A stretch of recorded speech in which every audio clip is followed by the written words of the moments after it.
ఇప్పుడు బీఆర్ఎస్ లో విభేదాలు అని చెప్పేసి పెద్ద ఎత్తున చర్చ జరుగుతుంది సార్. రాజకీయ పార్టీలకు రాజకీయ నాయకులకి భిన్నమైన అభిప్రాయాలు ఉండడంలో కూడా తప్పుపట్టాల్సిన అవసరం లేదు. ప్లూరల్ సొసైటీలో కూడా ప్లూరలిజం ఉంటుంది కాబట్టి దాని గురించి పెద్ద చర్చ అనవసరం. Okay sir. Kaleshwaram final episode కాళేశ్వరంలో ఎన్డీఎస్ఏ ఏం చెప్పిందంటే యు ఆర్ ది ఓనర్, నువ్వే దాన్ని చూడు, ఎందుకు నష్టమైంది చూడు, నువ్వే దాన్ని రిపేర్ చేసుకో, దాన్ని కాపాడుకో అని చెప్పి ఎన్డీఎస్ఏ రిపోర్ట్ ఇచ్చేది. కాబట్టి ఇప్పుడు తక్షణమే కాంగ్రెస్ పార్టీ చేయాల్సిన పని ఏంటంటే ఆ రిపేర్ చేయవలసిన బాధ్యత కాంగ్రెస్ పార్టీ పైన ఉంది.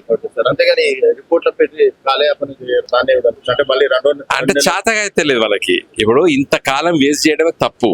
అది కూలిపోయి ఇప్పుడు దాదాపు 16 కూలిపోయింది నేను ఆరోపణలు చేయబట్టి 16 నెలలైంది. అది కూలిపోలేదు, కొంత కుంగిపోయిన తర్వాత భూకంపం వస్తే గింత కూడా జరగలేదు, మిడిగడ్డ గంతకు బలంగా ఉన్నది ఆడ. కాబట్టి వెంటనే జరిగిన నష్టం ఏందో అర్థం చేసుకుని రిపేర్ చేసి వాళ్ళ ప్రజలకి, రైతులకి నీళ్లు ఇవ్వాలి. అంటే ఇది కేసీఆర్ ని బదనాం చేసే ప్లానింగ్ అనుకోవచ్చు. అంతే, దాంట్లో వేరే చర్చ ఉందండి. కేసీఆర్ గారిని మా పార్టీని బదనాం చేయడానికి రేవంత్ రెడ్డి కంకణం కట్టుకున్నాడు. పాపం బదనాం చేసి మాటలు చెప్పిన తర్వాత ప్రజలు నమ్మలే పరిస్థితి వచ్చి పాపం ఇప్పుడు బూమరంగ్ అయిపోయాడు.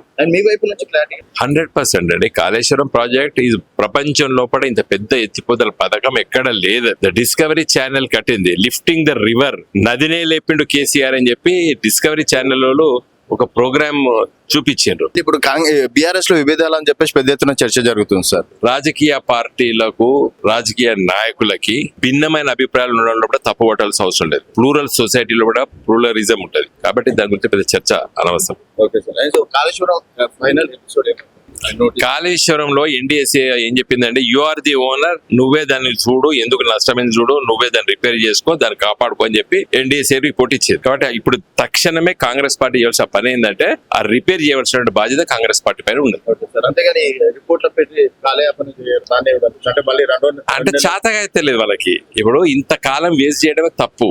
అది కూలిపోయి ఇప్పుడు దాదాపు 16 కూలిపోయింది నేను ఆరోపణలు చేయబట్టి 16 నెలలైంది. అది కూలిపోలేదు, కొంత కుంగిపోయిన తర్వాత భూకంపం వస్తే గింత కూడా జరగలేదు, మిడిగడ్డ గంతకు బలంగా ఉన్నది ఆడ. కాబట్టి వెంటనే జరిగిన నష్టం ఏందో అర్థం చేసుకుని రిపేర్ చేసి వాళ్ళ ప్రజలకి, రైతులకి నీళ్లు ఇవ్వాలి. అంటే ఇది కేసీఆర్ ని బదనాం చేసే ప్లానింగ్ అనుకోవచ్చు. అంతే, దాంట్లో వేరే చర్చ ఉందండి. కేసీఆర్ గారిని మా పార్టీని బదనాం చేయడానికి రేవంత్ రెడ్డి కంకణం కట్టుకున్నాడు. పాపం బదనాం చేసి మాటలు చెప్పిన తర్వాత ప్రజలు నమ్మలే పరిస్థితి వచ్చి పాపం ఇప్పుడు బూమరంగ్ అయిపోయాడు.